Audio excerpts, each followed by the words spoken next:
DW Africa Link. Germany's political landscape has been shifting for years, but one thing remains constant. Every election carries consequences far beyond its borders. With the return of the conservatives to power, a critical question arises. What does this mean for Africa and Afro-Germans? The decision made in Berlin, from migration policies to trade agreements and the fight against racism, have the potential to significantly impact millions at home and abroad. Now, in this podcast, we will break down this potential impact, the promises made, and what's at stake. Stay tuned. My name is Josey Mahachi. Welcome to Africa Link, the podcast that connects you to the stories that matter from Africa. Africa Link, every weekday here on DW. Immigration was one of the biggest political concerns in the German election on February 23rd. Ahead of the election, members of the African diaspora spoke to DW about their hopes and fears. The rise of the far right has sparked growing concern among Germany's African diaspora. What can the next government do to combat political radicalization? Joining me for this discussion is DW's Silja Fröhlich, who was on the campaign trail to gauge Afro-Germans' sentiments ahead of the vote. And also another colleague and my producer, Isaac Mugabi, who brings us a perspective of what the Conservatives' win means for development partners in Africa. Many thanks, my dear colleagues Silja Fröhlich and Isaac Mugabi. If you can just tell us, Silja, as you were moving around Germany, what sentiments you sort of like gathered or got from Germans as well as Africans based here in Germany? Yeah, sure. Thanks, Josey. So we were on the election trail and I spoke to a variety of voters from, with different backgrounds really in different cities across Germany. And what I could tell you for sure is that there was frustration amongst the voters. There was confusion about what the future is going to look like. There were definitely worries, but also hopes. Like people were also quite optimistic that things can get better after this election.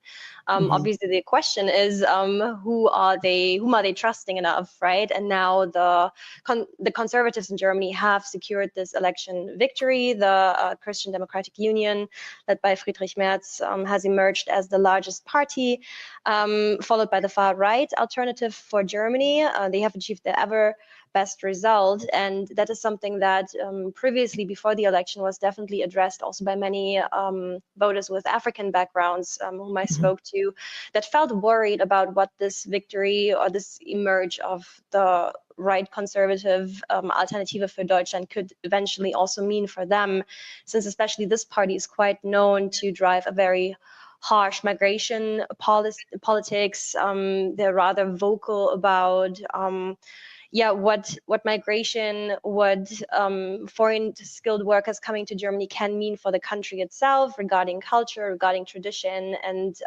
they have been driving a rather, a politics that is rather focused on, Germany first, so to speak. Right. Now we're seeing just some reactions on social media platforms. Many people saying Friedrich Merz has right-wing views on migration and social issues and has pushed the CDU, Christian Democrats rather, further to the right than before. Some sentiments also say he lacks empathy and is tone deaf on issues like feminism and LGBTQ plus rights. Silja, did you get the same sentiments when you're on the trail?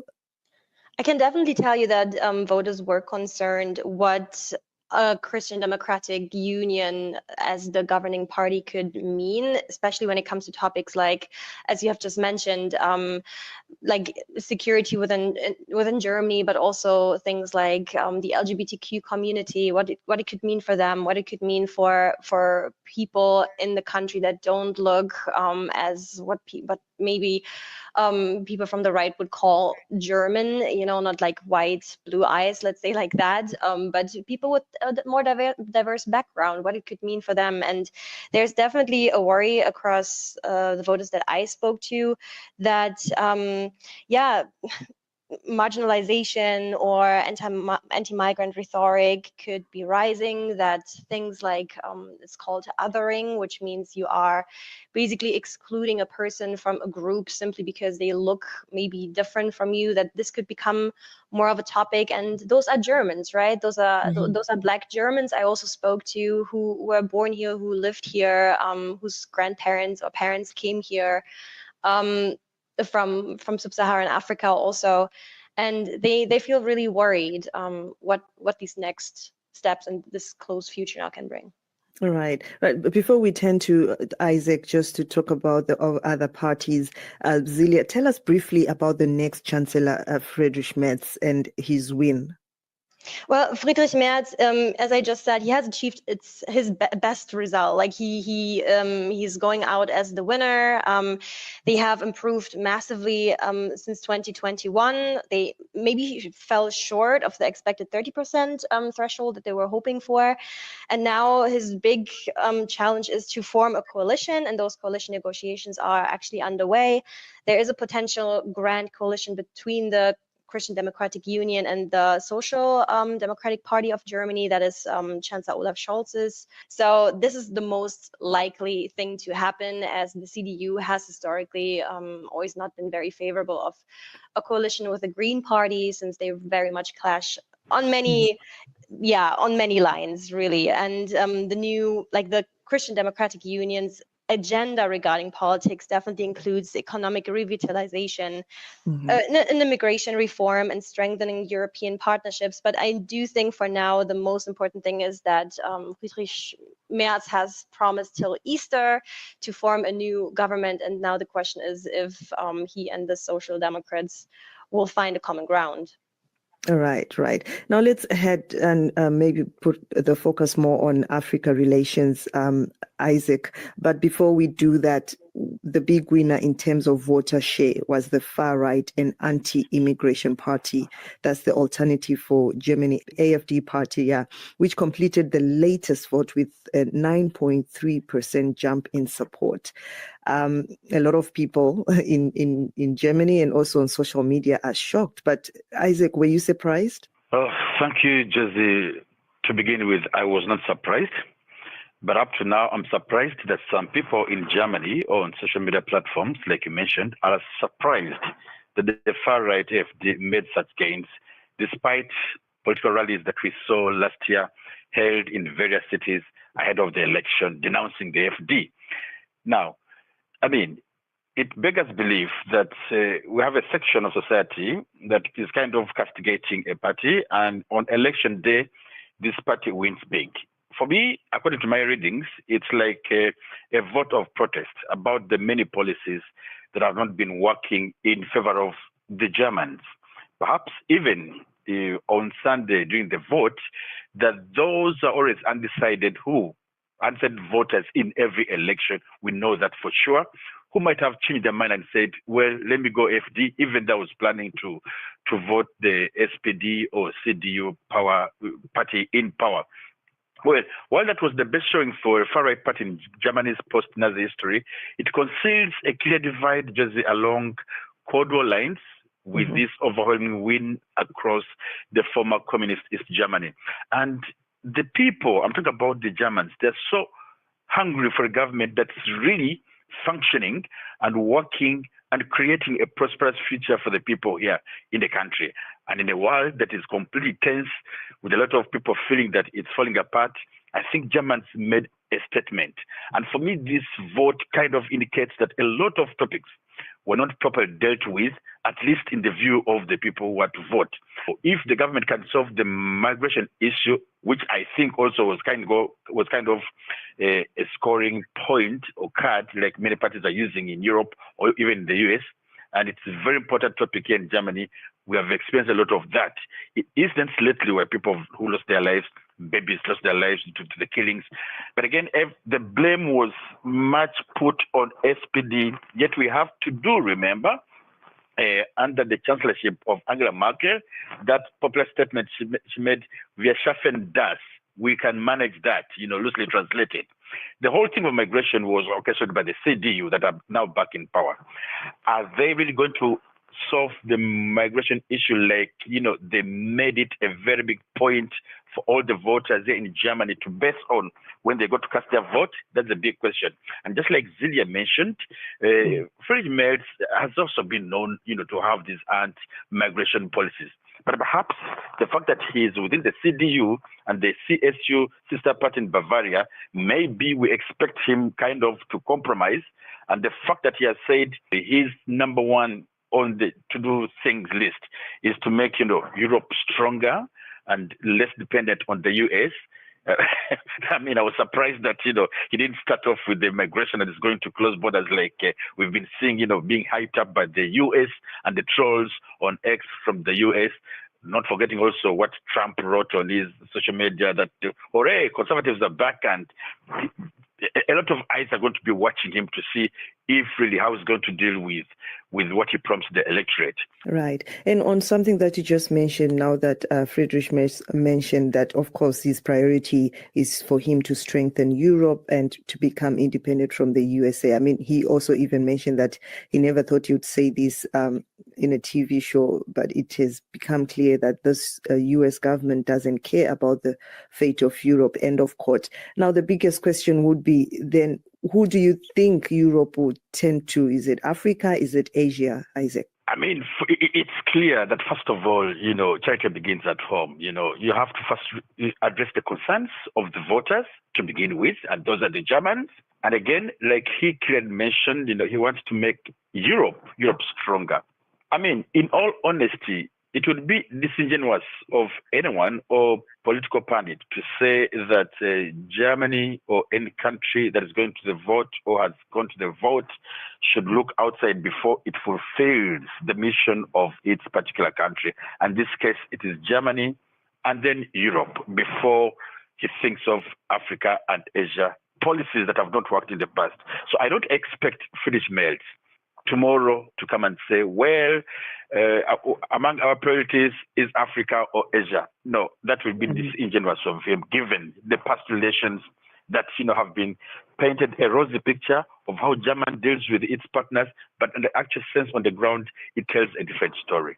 Now, Isaac, how closely has Africa been following these German elections, and how would you describe the relations between Germany and Africa and what we should expect now that the coalition government is to be formed? Well, on election day, I sampled friends on my status about giving them updates, what is happening here, the stakes, the percentages, and I was surprised that I barely got any reaction apart from the usual tongue-in-spite emojis saying, okay, you let us know whatever happens.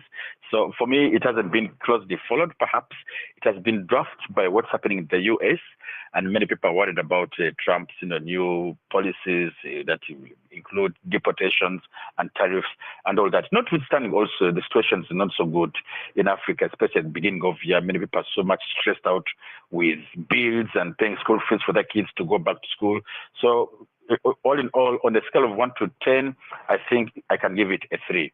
Now, to your other question, how regarding German-Africa relations, to begin with, Germany has its values that are not aligned with some African partners. That has been a sticking point for many years, how Germany has to deal with the partners in Africa. I can give you examples such as women's or LGBT rights. But at the moment, many countries are saying, please, lecture us less, invest more.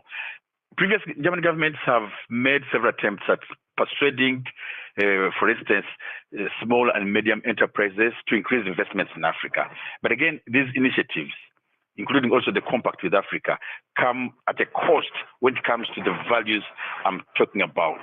And just this is something very important for society that prides itself in democracy and human value, humanity. So we are going to see a kind of review of how Germany can partner with these countries in Africa and not putting aside its values, which is very important for the taxpayers, for the Germans here to know the kind of people you're dealing with. Do they subscribe to our ethics and values? These have been really very sticking. But overall, Germany has had politically and economically active in Africa in recent decades. And that's why relations with Africa, even though they played a role in election campaigns, it was not about climate change so much or even shortage of skilled labor. But if it was mentioned at all, it was about security and even asylum and migration policy. And we don't have to forget that, there have been so many dynamics in the Sahel region, where even some countries have broken away and are looking to Russia and China for more partnerships. So, look, it's going to be who comes first it's my interest, and then good for us all. Right. And now, let me just now come to you, Silja. Was it 2 weeks or a week, the election trail? Just to touch more on that, the frustrations that you noticed, that you experienced, especially amongst Afro-Germans with previous governments or what they are expecting. Also the key sticking points during this election amongst the Afro-Germans. I've also been seeing a lot of posts on social media platforms, most of them saying that they're hoping that the new government now revitalize the economy, invest in decaying infrastructure, making it easier for skilled migrants, like you mentioned earlier, women and asylum seekers to access the job market, reducing bureaucracy, enhancing defense, vastly improving digitalization, making housing more affordable, etc., etc. Tell us about some of these sentiments. Yeah, you have just mentioned so many points, Josey, and many of those points also reflect with the Afro-German community, especially matters that are regarding the economy, things like rent, which is really, really high, pension.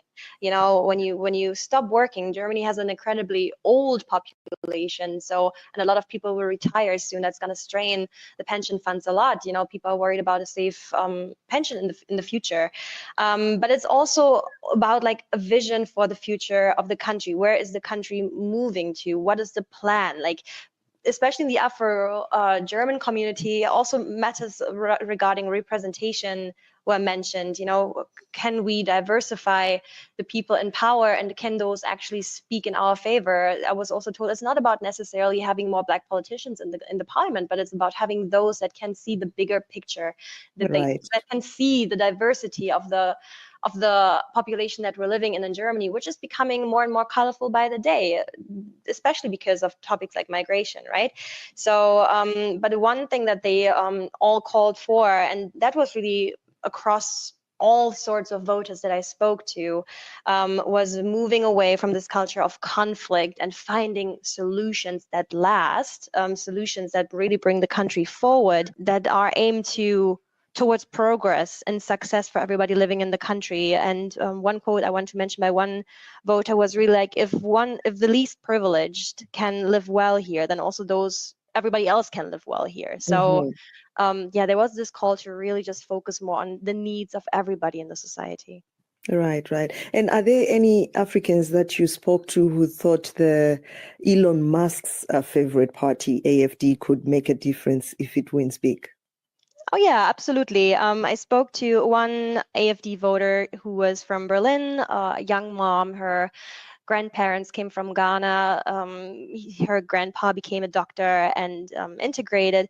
And she is a very passionate AFD voter, actually. She's very convinced that the Alternative für Deutschland can eventually bring the change that she says other parties could not bring. And she says she has waited, and not just her, but she has waited for the traditional parties, that's how we call like Social Democrat Party, the Christian Democratic Union, those parties are called the traditional parties. She has waited for them to change things around in the country, for things to get better. And she mentioned the high cost of living, the environment, quality education for her children. And she also mentioned things that bother her, like what she said, the liberal feminism, or the in quote, transgender movement. And she is expecting that Alternative für Deutschland can bring this change that she hasn't seen in the past years, and that got her really frustrated. All right. Just to shift from the main party, Silja, something that I found interesting as well was the Left Party that has won with more than 8%.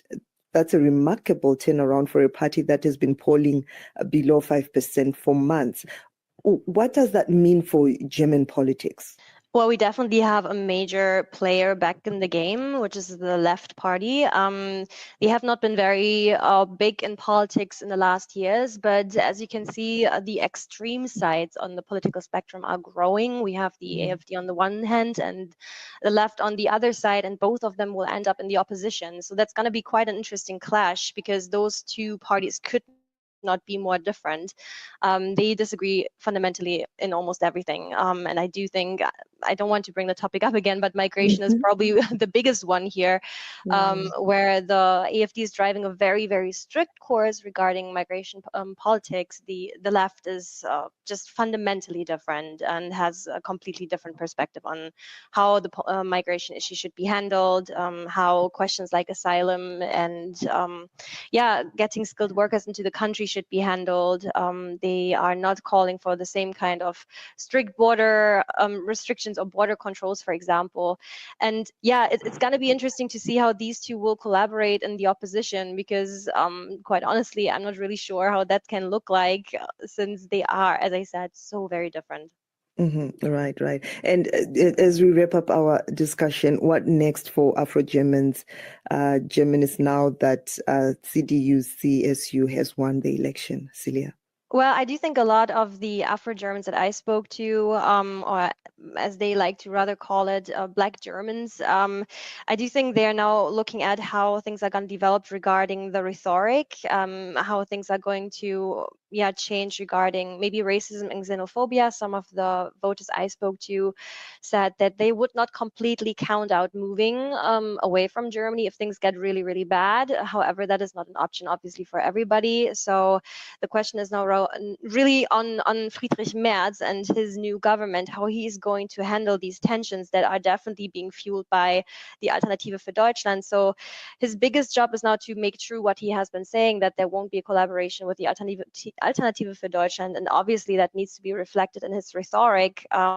He cannot necessarily just pick up where the AfD left off, so he needs to manage to separate himself from that kind of rhetoric that the Alternative für Deutschland has been driving, and to see how things like integration programs maybe, or initiatives that are aimed towards promoting cultural diversity and combating racism. We have to see how these things are going to play a role in the future government.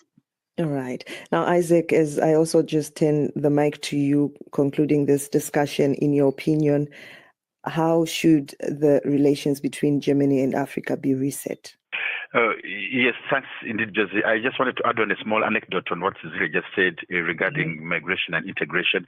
Across the political divide or aisle, everyone thinks that there should be really real integration, and any country, even though it wasn't Germany, and you want to kind of, migrate there, first thing is to integrate and subscribe the values of that particular country. And now, talking about the resetting of relations, Germany's Africa policy guidelines are really outdated.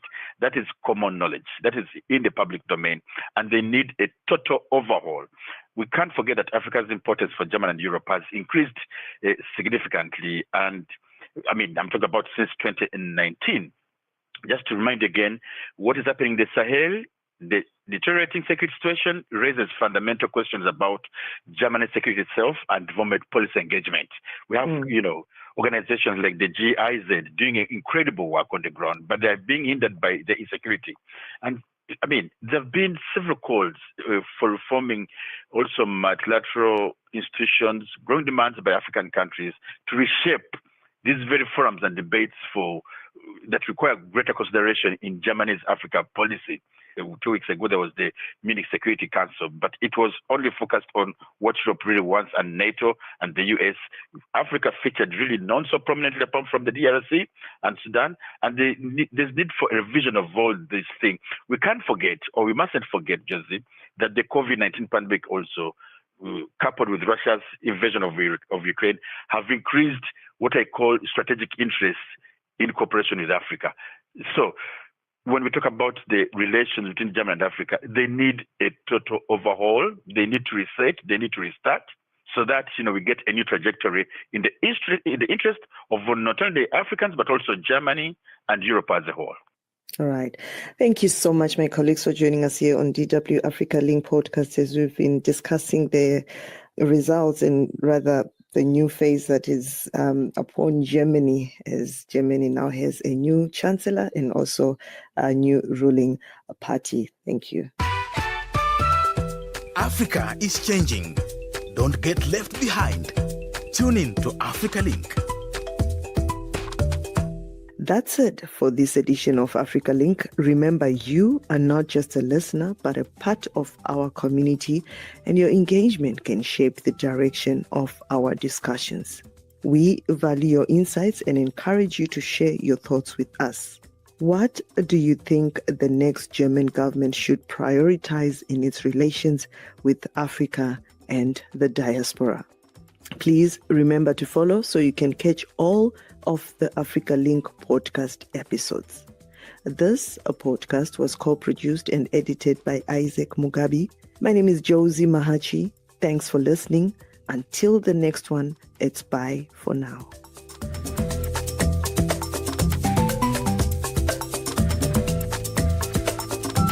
DW.